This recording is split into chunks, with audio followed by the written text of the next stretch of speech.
itu. Maka Pak, seorang hafiz Quran itu dia akan memberikan syafaat kepada ahli keluarga yang sudah divonis ahli neraka. Seorang hafiz Quran.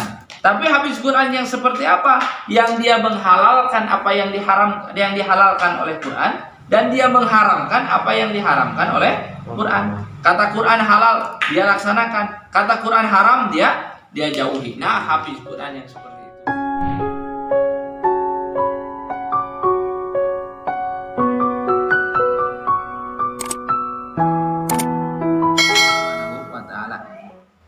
Qala al-Faqih rahimallahu taala, berkata al-Faqih Syekh Abu Lais As-Samarqandi, haddatsani jama'atun minal fuqahai bi isnadihim an Uqbah bin Muslim an Samir al-Asbahi.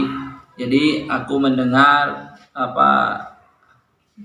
telah menceritakan kepadaku siapa jamaah orang banyak minal fuqaha dari ahli fikih bisnadihim dengan isnadnya jamaah an Uqbah bin Muslim dari Uqbah bin Muslim an Samir al-Asbahi dari Samir al-Asbahi hadatsahu menceritakan Samir kepada Uqbah annahu sesungguhnya Samir dakhala al-Madinata, dia Samir ini masuk ke kota Madinah, fa idan huwa birajulin, ketika dia masuk ke kota Madinah dia melihat seorang laki-laki qad ijtama alaihi an-nasu, dan laki-laki itu sedang dikerumuni oleh manusia. Ketika dia melihat seperti itu, faqultu man hadza, dia berkata, siapa laki-laki itu? Gitu kan. Qalu, maka kata itu orang-orang banyak itu Abu Hurairah, dia itu Abu Hurairah. Nah, setelah dia Abu Hurairah sahabat Nabi itu. Aslinya nama Abu Hurairah itu Abdurrahman bin Sukhrin. Nama Abu Hurairah itu karena dia itu sayang, suka terhadap kucing kecil, makanya disebut Abu Hurairah, bapaknya kucing. Aslinya mah Abdurrahman bin Sukhrin, namanya Abu Hurairah itu. Ketika dia tahu bahwa itu Abu Hurairah, fadanautu minhu wa huwa yuhaddisun nas. Nah, aku mendekati Abu Hurairah, dan Abu Hurairah itu sedang berbicara kepada manusia. Jadi Abu Hurairah sedang berbicara, istilahnya sedang menyampaikan agama kepada manusia. Pala masa kata wakala, dan ketika dia diam dan manusia sudah tidak ada, berkata kepada Abu Hurairah, unsidukallah, aku minta kepadamu demi Allah. Apa yang dia minta? Dia bukan minta uang, bukan minta apa, sahabat ini bukan minta uang, tapi haddasani hadisan samitahu min Rasulillah sallallahu alaihi wasallam. Cobalah ceritakan satu hadis, katanya, yang kamu dengar dari Rasulullah sallallahu alaihi wasallam. Jadi kalau hadis itu dalam kitab ada ceritanya dulu. Jadi asbabul wurud gitu kan. Kalau dalam Quran itu asbabun nuzul, sebab-sebab turunnya ayat Al-Quran. Tapi kalau misalkan dalam hadis itu asbabul wurud. Nah, cobalah ceritakan kepadaku satu hadis saja yang kamu dengar dari Rasulullah sallallahu alaihi wasallam. Wa hafadhahu haddasaka, dan kamu menghafalnya hadis dari Rasulullah sallallahu alaihi wasallam itu. Wa alim tahu, dan kamu mengetahui hadis Rasulullah itu. Maka kata faqala, Abu Hurairah berkata, uqud la uhaddisaka bi hadisin haddasanihi Rasulullah sallallahu alaihi wasallam. Duduk kamu. Aku akan menceritakan satu hadis yang aku dengar dari Rasulullah sallallahu alaihi wasallam. Ma mana'a ahadun ghairi wa ghairuhu, dan ketika itu kata Abu Hurairah tidak ada seorang pun kecuali aku dan Rasulullah sallallahu alaihi wasallam. Jadi Abu Hurairah ini mau menceritakan hadis yang dia dengar langsung dari Rasulullah, bahkan ketika mendengarnya tidak ada seorang pun kecuali dia dengan Rasulullah sallallahu alaihi wasallam. Summa nasaqo nasqatan ay sahiqo sahqatan. Maka ketika dia mau menceritakan hadis itu langsung menjerit. Mana nasaqo nasqatan itu menjeritnya itu yang sangat dia menjerit. Ay sahiqo sahqatan yaitu menjerit dengan sangat jeritannya, fakhara maksian, kemudian dia tergeletak dan pingsan. Dia ketika, kalau para sahabat itu Pak, ketika menceritakan Rasulullah maka nangis. Karena apa?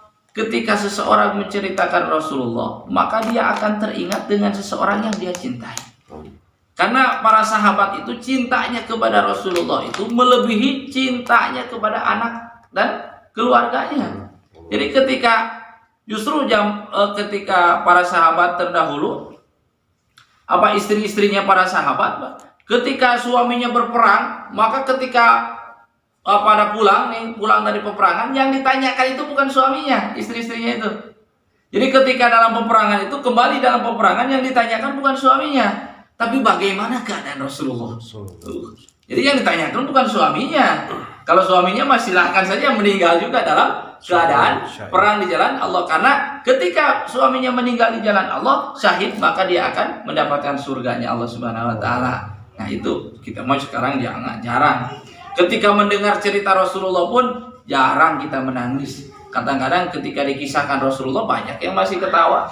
Gitu kan, menceritakan cerita Rasulullah. Bahkan itibanya para sahabat kepada Rasulullah itu sangat mengikuti Rasulullah dengan benar para sahabat itu.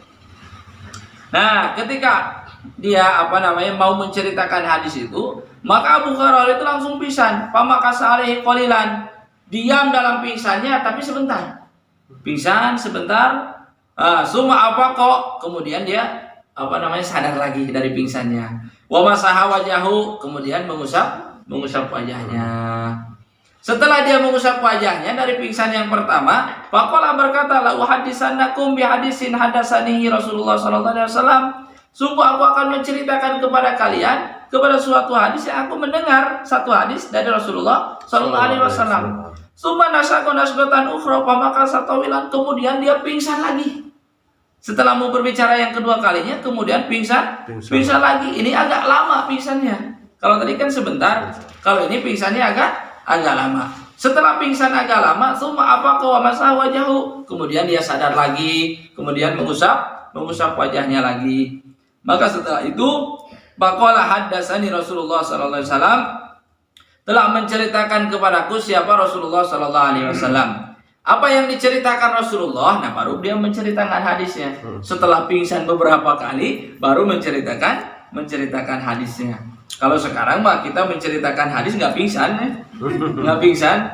Yang mendengarnya nggak pingsan, yang bicaranya nggak pingsan. Intinya kadang-kadang kita menceritakannya belum dengan hati. Jadi kalau misalkan kita menceritakan hadis Rasulullah itu, anggaplah Rasulullah yang menyampaikan kepada kita. Tapi bukan saya yang ini. Anggaplah bahwa yang diceritakan itu, yang disampaikan itu adalah perkataan Rasulullah, dan harus diyakini kebenarannya. Maka karena Abu Hurairah telah menceritakan kepadaku Rasulullah sallallahu alaihi wasallam, faqala innallaha tabaraka wa ta'ala, sesungguhnya Allah tabaraka wa ta'ala idza kana yaumul qiyamati yaqdi baina khalqihi kullu ummatin jasiyatun. Ketika nanti terjadi hari kiamat, itu kan, maka Allah Subhanahu wa taala akan menghukumi ke semua umatnya. Baik amal buruknya ataupun amal baiknya akan diadili oleh Allah Subhanahu wa taala. Kalau misalkan amal baiknya, maka dia ketika di akhirat nanti banyak amal kebaikannya, maka dia akan dimasukkan oleh Allah ke surga. Tapi kalau misalkan amal keburukannya yang lebih banyak, maka dia akan dimasukkan ke nerakanya Allah Subhanahu wa taala. Maka ketika nanti hari kiamat, Allah menghukumi semua manusia, Allah menghukumi semua umatnya, maka umat semua manusia itu dalam keadaan tertunduk malu di hadapan Allah Subhanahu wa taala. Tidak ada yang berani memperlihatkan wajahnya, Pak. Maka tertunduk malu semua manusia di hadapan Allah Subhanahu wa taala. Fa awwalu man yud'a bihi rajulun qad jama'al Qur'an. Nah, siapa yang pertama akan dipanggil oleh Allah Subhanahu wa taala? Yaitu seseorang yang dia penghafal Al-Qur'an. Dia yang pertama akan dipanggil oleh Allah Subhanahu wa taala adalah penghafal Al-Qur'an. Mau penghafal Al-Qur'an ataupun misalkan seorang alim yang tahu terhadap ilmu. Karena yang dipertanyakan kepada ulama, kepada hafiz Quran itu apa yang dia telah amalkan, atau dia mengamalkan atau tidak terhadap Qurannya. Yang pertama, siapa yang akan dipanggil? Yang pertama dipanggil hafiz Quran. Yang kedua yang akan dipanggil itu rajulun qutila fisabilillah, seorang laki-laki yang dia terbunuh di jalan Allah Subhanahu wa taala. Jadi orang yang di jihad di jalan Allah, kemudian dia terbunuh di jalan Allah Subhanahu wa taala. Yang ketiganya warajulun kasirul mal. Yang ketiganya itu laki-laki yang dia mempunyai banyak harta. Kalau kita lihat, Pak, kekayaan Abdurrahman bin Auf ketika Rasulullah ini menyarankan untuk mengeluarkan hartanya ketika perang Tabuk, Pak. Rasulullah ini, Abdurrahman bin Auf itu dia memiliki hartanya itu ketika itu 8.000 dirham. 8.000 dirham. Kalau 8.000 dirham itu, kalau dihitung satu dirhamnya itu 3 gram lebih lah perak. Satu dirham. Kalau dinar itu satu dinar 4 gram lebih emas. 4 gram lebih. Ini Abdurrahman bin Auf itu memiliki 8.000 dirham. Satu dirham itu 3 gram lebih lah perak. 1 gram perak berapa sekarang? Ambillah kita harga 60.000 ya. Ini 3 gram lebih. Ambil misalnya 3 gram kali 3 180, yang lebihnya lempengin ya, hitungnya supaya gampang. 200.000 aja. 200.000 kali 8.000, Pak. Coba. 16, berarti pas waktu itu Abdurrahman bin Auf memiliki kekayaan 1.600.000.000. 1.600.000.000, bukan orang miskin, Bapak para sahabat tuh banyak para sahabat yang kaya, tapi dia kekayaannya tidak menghalangi ketika diperintah oleh Allah Subhanahu wa taala untuk disedekahkan. Apa yang dia korbankan, Pak? Yang dia korbankan oleh Abdurrahman bin Auf itu, maka dia keluarkan 4.000 dirham. Yang dari 8.000 dirham itu dia keluarkan 4.000 dirham. Berarti dari 1 M 600 juta itu, maka dia keluarkan 800 juta. Nggak tanggung-tanggung sedekahnya para sahabat itu, setengahnya 800 juta. Maka ditanya oleh Rasulullah, saya korbankan di jalan Allah 800 juta, dan 800 juta lagi saya sisakan untuk keperluan saya dan keluarga saya. Ini Abdurrahman bin Auf. Tapi Sayyidina Utsman lebih lagi, dia berkatanya, pokoknya yang seseorang yang berperang di jalan Allah ketika perang Tabuk yang tidak mempunyai bekal, maka akan saya bekali semuanya, kata Sayyidina Utsman. Ada lagi Sayyidina Ali. Kalau Sayyidina Ali itu dia hanya memiliki, Pak, ini Sayyidina Ali ya. Kadang-kadang kalau Sayyidina Ali ini mau kaya, Pak, gampang, tinggal minta kepada Rasulullah, bisa diberikan kekayaan oleh Allah. Tapi ini mencontohkan, bahkan Rasulullah pun kalau mau minta kaya kepada Rasulullah bisa, gunung bisa jadikan emas. Tapi ini Rasulullah menceritakan kepada kita bahwa kehidupan Rasulullah itu sederhana. Ini menantunya sekalipun, Pak, Sayyidina Ali, dia ini memiliki 4 dirham. 4 dirham. Kalau misalkan Abdurrahman bin Auf itu 8.000 dirham, kalau ini menantu Rasulullah hanya 4 dirham saja. Kalau 4 dirham berarti berapa? 800.000. Maka yang 800.000 ini dia keluarkan di waktu malam. 1 dirham dia sedekahkan lagi di siang malam, di waktu siang. 1 dirham dia sedekahkan lagi ketika sembunyi-sembunyi. 1 dirham maka sedekahkan lagi secara terang-terangan 1 dirham. Justru Sayyidina Ali punya harta 4 dirham, berarti 800.000 semua disedekahkan di jalan Allah. Habis semua, Mas. Bangga ya kalau Rasulullah itu seperti itu. Saking cintanya kepada agama. Kadang-kadang mau kita mah boro-boro. Kita punya uang 100 juta saja. Misalkan ada acara keagamaan, misalkan ada atau muludana atau rajaban gitu, misalkan ada anjuran lah, misalkan kata ustadznya tuh, nah keluarkan harta untuk apa? Untuk menyelenggarakan Maulid Nabi atau Rajab. Ada yang punya harta misalkan 100 juta, kadang-kadang paling ngasihnya tuh 100.000 gitu. Tapi alhamdulillah alhamdulillah itu juga sama Allah pasti digantikan. Tapi kalau misalkan mengikuti Abdurrahman bin Auf mah punya harta 100 juta kasih nih 50 juta. Nah, ngundang langsung Abdul Somad. Langsung bikin. Nah, itulah kita makan belum giroh terhadap agamanya, belum seperti para sahabat. Tapi mudah-mudahan dengan pengorbanan kita yang kecil diterima oleh Allah Subhanahu wa taala. Nah, yang ketiganya itu orang yang diberikan harta oleh Allah Subhanahu wa taala. Fa yaqulullahu ta'ala lil qari, maka Allah berkata kepada yang dia penghafal Al-Qur'an, "Alam u'allimka ma anjaltu ala rusuli?" Qala bala ya Rabbi. Jadi apakah tidak aku ajarkan kepadamu apa yang telah aku turunkan kepada rasul-rasulku, kepada utusanku? Maka kata Hafiz Quran ini, bala ya Rasul ya Rabbi, sumuhun iya aku telah belajar Al-Qur'an. Aku telah menghafal Al-Qur'an. Maka pamada amil tapi alimta, maka apa yang telah engkau kerjakan dengan apa yang telah engkau ketahui. Misalkan dia seorang hafiz Quran, maka dia ditanya apa yang kau amalkan dengan apa yang telah kau ketahui dalam Al-Quran. Misalkan dalam Al-Quran gak boleh ini, gak boleh itu, apa yang telah kau amalkan? Maka kata seorang hafiz Quran ini, dia berkata, qala kuntu akumu bihi ana al-laili wan nahari. Oh cina ya Rabbi, ya Allah, aku ini berdiri membaca Al-Quran siang malam gitu kan. Dia berdiri membaca Al-Quran siang dan malam. Istilahnya hafiz Quran, maka ketika sholat dia baca Quran, ketika malam dia baca Quran. Wah, pada siang malam dia baca Quran. Nah, kata jawabnya si hafiz Quran tadi. Maka kan ketika manusia itu tidak tahu, Pak. Yang kelihatan oleh manusia itu dohirnya saja. Tapi yang tahu asli dalam hatinya itu Allah Subhanahu wa taala. Kelihatannya dia ini ikhlas. Tapi kita tidak tahu ikhlas atau tidak kan? Yang mengetahui ikhlas atau tidak itu hanya Allah Subhanahu. Maka kata dia ketika aku ini dengan Al-Qur'an aku baca siang dan malam Al-Qur'an itu.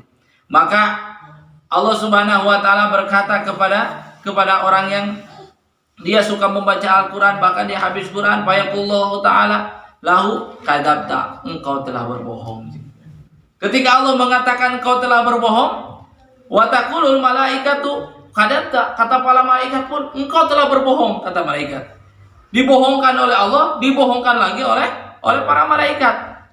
Bal aradtu an yuqala fulanun qari'un. Tetapi kamu ini hanya pengen disebut qari, hanya pengen disebut seorang hafiz Quran. Hamba saya pengen disebut antum tuh habis Quran, antum tuh hafal Quran, antum tuh suaranya bagus. Hanya pengen dipuji oleh orang lain saja.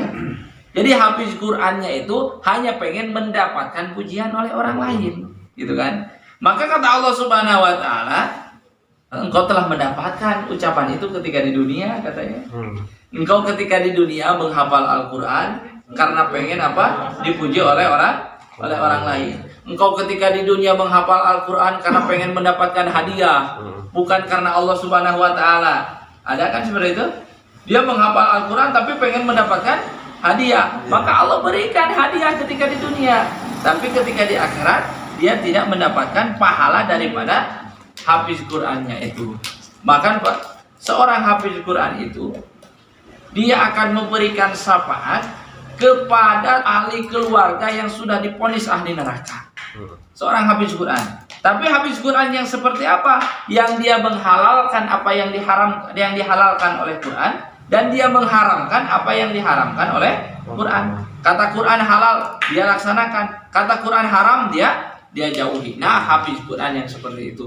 Ya, susahnya yang seperti itu. Bukan hafiz Qurannya sekarang yang susah. Sekarang hafiz Quran tuh banyak di mana-mana. Tapi hafiz Quran yang mengamalkan Quran yang susah itu. Ketika dia kata Quran halal tidak, maka dia laksanakan. Ketika kata Quran haram, maka dia tinggalkan. Nah, itu yang akan memberikan syafaat kepada ahli keluarganya. Nah, yang kedua, Yang keduanya tadi kan yang ahli Quran, yang habis Quran, bahkan ulama pun seperti itu, Pak. Ulama itu seperti itu. Seorang ustaz, seorang kiai yang dia tahu ilmu agama, nanti ditanya di hadapan Allah, "Ma fa'alta bi ilmika?" Apa yang kau telah kerjakan dengan ilmumu? Oh, kata ulama ini, aku ini telah berceramah di mana-mana, menyampaikan agama di mana-mana, mengajar orang di untuk supaya belajar agama. Oh, aku ikhlas karena Allah. Tapi kata Allah, engkau bohong. Engkau ini mengajarkan agama, berdakwah, tapi bukan karena Allah, tapi karena manusia. Karena pengen dipuji manusia, pengen disebut ustaz, pengen disebut. Nah, itulah makanya ikhlas itu perlu dalam hati ditanamkan. Yang keduanya, yang akan dipanggil oleh Allah Subhanahu wa taala itu yaitu wa yuqalu li sahibil mal. Yang kedua ini akan dipanggil yaitu orang yang dia memiliki harta, yang dia memiliki harta banyak. Mada amil tapi ma'ata itu kabihi qala usila bihi ar-rahim wa tasaddaqu bihi. Jadi nanti tuh yang orang yang punya harta, Pak, nanti ditanya oleh Allah Subhanahu wa taala, apa yang engkau telah kerjakan dengan apa yang telah aku berikan kepadamu. Harta itu pemberian dari Allah. Maka nanti Allah akan tanyakan, apa yang engkau telah gunakan dengan hartamu itu? Apakah dipakai sodako? Apakah dipakai menyantuni yatim piatu? Ataukah dipakai poya-poya? Nanti akan dipertanyakan, Bang. Apa yang telah engkau gunakan? Apa yang kau kerjakan dengan harta yang telah aku berikan kepadamu? Maka kata orang itu, qala kuntu usila bihi ar-rahimu atau sadaqu bihi. Oh, aku itu telah menyambungkan tali silaturahmi dengan harta itu. Bahkan aku telah bersedekah dengan harta itu. Maka fayaqulullahu ta'ala, kadzabta, bohong, katanya engkau. Bohong, kata Allah Subhanahu wa taala. Wa taqulul malaikatu, dan malaikat pun berkata, kadzabta, bohong. Bal aradtu an yuqala fulanun jawadun sakhiyun. Tetapi engkau dengan menyumbangkan harta di jalan Allah, engkau itu hanya pengen disebut dermawan saja. Hanya pengen disebut dermawan, orang baik yang tidak pelit gitu kan. Hanya pengen itu saja kata Allah. Hanya pengen itu saja, hanya pengen pujian dari manusia. Jadi jawadun sakhin itu didul bakil, perlawanan daripada bakil. Faqad qila dzalika, maka Allah engkau telah mendapatkan di dunia. Engkau bersedekah ke masjid, engkau bersedekah ke yatim piatu, engkau mengeluarkan hartamu, tapi engkau pengen dipuji oleh orang lain, pengen dipuji oleh manusia. Maka ketika di dunia engkau mendapatkan pujian manusia, gitu kan? Mendapatkan pujian manusia, maka ketika di akhirat engkau tidak mendapatkan pahala sedikit pun. Nah itu, makanya tanamkan ketika sedekah niat karena Allah Subhanahu wa taala. Yang ketiganya, wa yu'tabil ladzi qutila fisabilillah. Nanti akan dipanggil orang yang terbunuh di jalan Allah. Orang yang terbunuh di jalan Allah. Fa yaqulu lahu limada qutilta qala qataltu fisabilika hatta qutiltu, fa yaqulu Allah taala. Maka ditanya, dengan sebab apa cina kau terbunuh di jalan Allah? Fa yaqulu limada qutilta qala dengan sebab apa engkau terbunuh? Qala qataltu fisabilika, aku terbunuh ya Allah di jalanmu. Kata orang yang mati di jalan Allah ini, hatta qutiltu, sehingga aku terbunuh. Sehingga aku terbunuh. Fa yaqulullahu ta'ala kadzabta, bohong katanya. Wa taqulul malaikatu, dan malaikat berkata kadzabta, bohong. Kata malaikat dibohongkan. Bal aradtu an yuqala laka fulanun jarimun. Tetapi engkau ini hanya pengen disebut, hanya pengen dikatakan kepadamu, orang kamu itu pemberani katanya. Kamu itu pemberani sehingga engkau terbunuh di jalan Allah. Maka mendapatkan faqad qila, maka perkataan manusia telah engkau dapatkan ketika di dunia. Engkau telah disebut orang pemberani, engkau telah disebut syahid di mata manusia, tapi di hadapan Allah tidak mendapatkan pahala sedikit pun. Maka setelah itu, summa daraba Rasulullah sallallahu alaihi wasallam biadihi ala rukbati. Maka setelah Rasulullah menceritakan itu, katanya kepada Abu Hurairah, langsung Abu Hurairah memukul dengkulnya. Rasulullah memukul dengkulnya Abu Hurairah, tapi bukan pukulan yang kencang, sambil gitu dipukul oleh Rasulullah sallallahu alaihi wasallam dengkulnya Abu Hurairah. Qala ya Abu Hurairah, ulaika salah satu, yang tadi itu, yang tadi disebutkan, yaitu hafiz Quran yang tidak dia mengamalkan Qurannya, terus orang yang punya harta yang dia sedekah bukan karena Allah, terus yang dia terbunuh bukan karena Allah tapi dia karena manusia. Nah, golongan yang tadi itu awwalu khalqillahi ta'ala tus'aru bihim annar. Itulah makhluk Allah yang pertama yang akan dinyalakan kepadanya ahli neraka.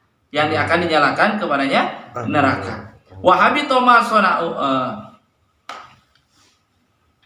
Kapan yang akan dinyalakan kepadanya neraka? Yaitu pada hari kiamat. Kalau maka perkataan yang tadi, Pak, Pabalago dalikal khobar, maka sampailah hadis tadi ilal Muawiyah, kepada Muawiyah. Bakaan syadidan, maka Sayyidina Muawiyah ini nangis dengan nangis yang sangat, Pak. Terisak-isak nangis setelah mendengar apa yang tadi. Karena kalau para sahabat itu seperti ini, Pak. Kalau para sahabat ketika mendengar suatu hadis dari Rasulullah mengenai siksa, maka dia itu takut dirinya termasuk daripada hadis itu. Kalau kita mah, kalau misalkan mendapatkan mendengar tentang siksa, seolah-olah siksa itu untuk orang lain. Tapi ketika mendengarkan suatu pahala, seolah surga itu untuk kita. Tapi para sahabat bukan seperti itu. Tapi kalau para sahabat ketika mendengarkan satu hadis dari Rasulullah mengenai siksa, maka takut sekali bahwa dia termasuk daripada hadis Rasulullah, salah satu daripada orang itu. Maka Muawiyah pun seperti itu. Dia sampai nangis, Pak. Dia sampai nangis karena takut dia misalkan seorang hafiz Quran, takut bahwa dia termasuk yang tidak ikhlas. Misalkan punya harta, takut termasuk tidak ikhlas. Dia mati di jalan Allah, takut pun matinya amalnya tidak ikhlas karena Allah Subhanahu wa taala. Maka kata Sayyidina Muawiyah, maka setelah nangis, wa qala sadaqallahu wa rasuluhu, maha benar perkataan Allah dan Rasulnya. Qara'a hadzal ayat, kemudian Muawiyah membacakan ayat, man kana yuridul hayatad dunya wa zinataha nuwaffi ilaihim a'malahum fiha wa hum fiha la yubkhasun ulaika alladziina laisa lahum fil akhirah illa an-nar wa habita ma sana'u fiha wa batilum ma kanu ya'malun. Barang siapa yang dia menginginkan kehidupan dunia dan keindahan dunia, nuwaffi ilaihim a'malahum fiha, maka Allah akan sempurnakan kepadanya di dunia. Jadi kalau misalkan seorang menginginkan dunia, Allah berikan ketika di dunia. Wa hum fiha la yubkhasun, tidak akan dikurangi oleh Allah Subhanahu wa taala sedikit pun. Jadi ketika kita menginginkan dunia, kita menginginkan keindahan dunia, Allah berikan.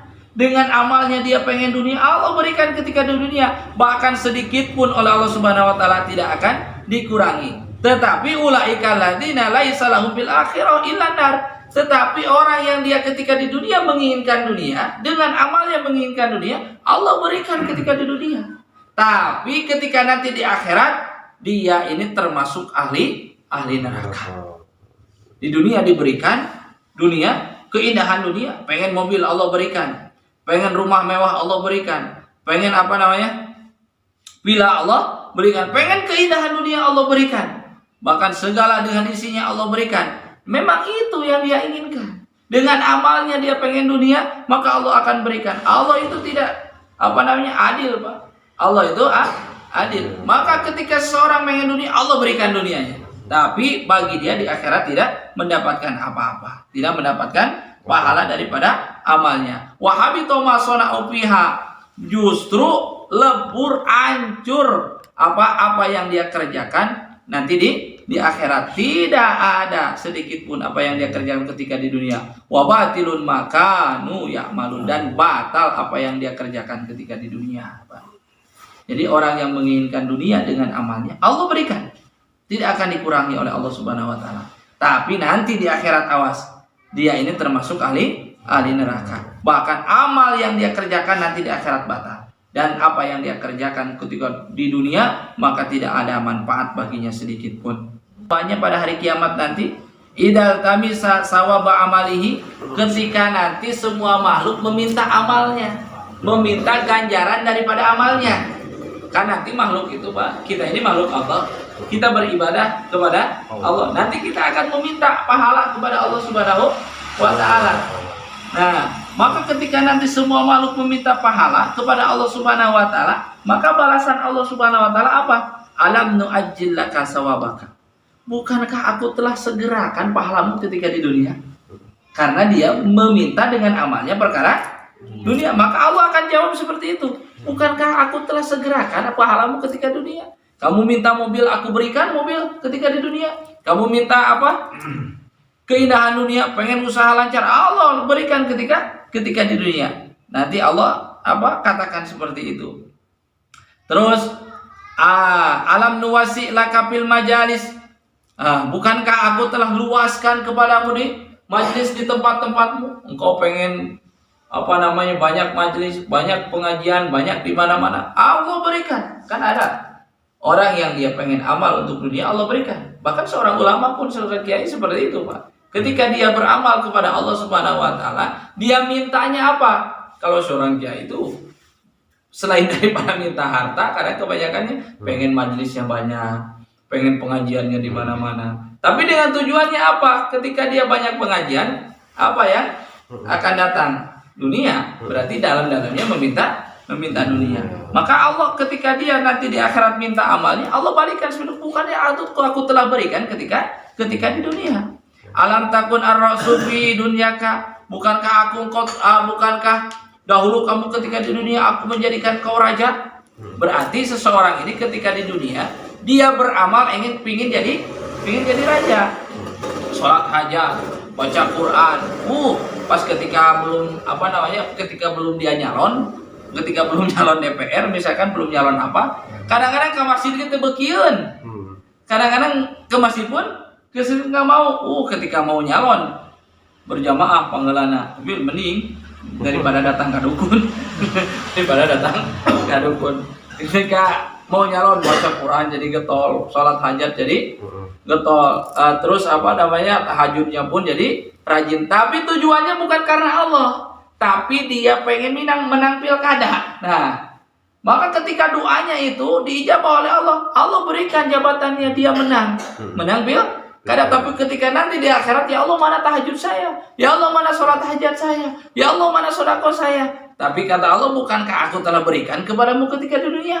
Engkau dengan sedekahmu pengen jadi pejabat, engkau dengan sholatmu pengen jadi pejabat, aku berikan kepadamu ketika di dunia. Tapi ketika nanti di akhirat, untukmu tidak ada bagian. Nah, itu untuk jadi seorang raja. Alam nurokhis bai'aka wa syara'aka. Nah, bukannya aku telah mudahkan jual belimu. Berarti ini orang ketika di dunianya dengan amalnya pengen pengen lancar dagang, pengen lancar usaha, pengen lancar perkara dia misalkan ngewiridnya ya Latif 129 kali dengan tujuan pengen lancar usahanya. Allah berikan lancar usahanya, dagangnya lancar, untung terus, gak pernah ada rugi. Tapi ketika nanti di hadapan Allah, ya Allah mana pahala bacaan ya Latif saya? Bukannya aku telah berikan, kata Allah ketika di dunia diberikan usahamu lancar, perdaganganmu lancar. Ada yang orang dia misalkan mengamalkan sholawat nariyah, yang sholawat itu kalau bisa yakin mah bisa wae. Allahumma sholli sholatan kamilatan wa sallim salaman taman, minimal 11 kali setiap pada sholat. Kalau enggak 444 kali, kalau kuat 444 kali, kalau lebih kuat lagi 4444 kali kalau kuat. 4444 kali itu enggak selesai seminggu. Kalau misalkan 44 itu hampir dulu saya pernah nyobain 100 dicicil, tapi kalau misalnya 444 kali itu enggak sekaligus dikerjakan, minimal dicicil. Itu dulu ketika pernah nyicil itu semalam 100 itu hampir 1 jam. 100 itu hampir 1 jam. Cuman kita niatnya itulah, takutnya ketika amal kita udah pegel baca sholawat nariyah 100 balik tuh bengkak Pak, kita sebengkak pertama kali mah. Tapi kalau misalnya udah lama mah enggak, apalagi kalau sekaligus 444 kali. 10 hari selesai itu 4444. Tapi kalau ya latif itu 16.000 lebih kalau pengen langsung. Kalau pengen langsung itu amalan. Cuman saya mah jarang ngamalin. Males cangkel. Nah, sholawat. Tapi ada yang orang yang apa namanya? Yang dalam perdagangan kan. Nah itu apa namanya? Tapi mending daripada kita minta kepada apa namanya? Kepada dukun, kepada apa? Kita minta kepada Allah Subhanahu. Tapi mintanya jangan dikasih di dunia semua, Pak. Kalau misalkan ya Allah berikan hambamu apa namanya? Harta di dunia, tapi jangan sampai menghabiskan bagianku di akhirat gitu. Jadi PT-PT lah di dunia minta 50%, di akhirat 50, atau misalkan dunia ya Allah minta 30% lah, 70% di akhirat. Nah itu masih mending. Ini mah ya Allah berikan dunia nggak apa-apa, di akhirat nggak dapat tuh, itu mah pahara. Kan ada yang ketika dia berangkat haji pun, ketika dia berdoa ada yang Rabbana atina fid dunya hasanah wa fil akhirati hasanah, dalam Al-Quran itu ada kan. Dia minta dunia baik, akhirat pun baik. Tapi ada yang dia minta dunianya saja minta, tapi nggak apa-apa lah, di akhirat pun nggak apa. Ada yang seperti itu. Sama Allah diijabah, Pak. Diijabah. Nah, makanya ya niat kita luruskan karena Allah Subhanahu wa taala. Silakan amalnya. Mau misalkan sholawat nariyah minimal ya. Sholawat nariyah itu setelah ba'da sholat itu minimal 11 kali.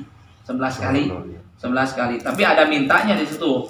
Allahumma sholli sholatan kamilatan wa sallim salaman taman ala sayyidina Muhammadin alladzi tanhalu bil uqad wa tanfariju bil qurbu wa tuqda bihil hawaij. Berhenti dulu di situ. Minta apa? Yang belum nikah mau punya istri misalkan. Yang udah nikah jangan nambah minta istri. Kayak bisa ngambek ibu-ibu. Jangan minta nambah istri. Kayak bisa ngambek. Gara-gara ustaz cina tuh ngamal kenaon teh. Ngasih sholawat nariyah jadi nambahan apa namanya, nambahan usaha, nambahan ibadah, nah gitu kan. Minimal kalau mau amalkan 11 kali. Tapi ada syaratnya. Pertamanya hadiah dulu, terus baca setelah Fatihah baca kulhu 11 balik, terus qul a'udzu birabbin nas, qul a'udzu birabbil falaq, terus a'udzu birabbin nas, terus baca innallaha wa malaikatahu yusholluna 'alan nabi, baru baca sholawat itu 11 kali. Kalau misalkan ya latif mau yang 129 silahkan. Ada doanya, Allahu latifum bibadihi yarzuqu may yasha'u wal qawiyul aziz. Allahumma inni anta rizqani rizqan halalan wasi'an thayyiban min ghairi ta'abin wala masyaqqatin wala dhairin wala nasabin innaka ala kulli syai'in qadir. Ada Quran mah, yang penting kita mau aja mengamalkannya. Ijazahnya mudah, yang ngamalin susahnya mah. Apalagi kalau yang kayak gitu pengen cepet diijabah harus apa namanya? Rajin bangun malam, Pak. Harus rajin bangun semalam. Ini mau pengen doa diijabah malam tidur ya, iyalah. Tapi kembalikan lagi ketika kita sudah itu kan ikhtiar kita minta kepada Allah. Tapi kalau Allah enggak ngasih, oh berarti jangan suudzon. Ijabah doa kita pasti dijabah oleh Allah, tapi enggak dikasih dunia, meskipun nanti mungkin dikasih di akhirat. Nah itu. Nah orang yang tadi beramal dia apa namanya, oleh Allah Subhanahu wa taala sudah dimudahkan perdagangannya. Alam takun misla hada wa asbahi. Dan nanti Allah Subhanahu wa taala berkata dan seperti itu kan gitu. Orang yang beramal pengen ini, maka ketika minta kepada Allah pahalanya Allah kembalikan lagi, ditanya lagi, bukan aku telah kasih di dunia, Allah di manusia pengen ini, Allah balikin lagi, nah gitu dibalikin lagi. Nah itulah. Tapi intinya kita tanamkan dalam hati ketika setiap amal apapun ikhlas karena Allah Subhanahu wa taala. Karena kalau nggak ikhlas rugi, Pak.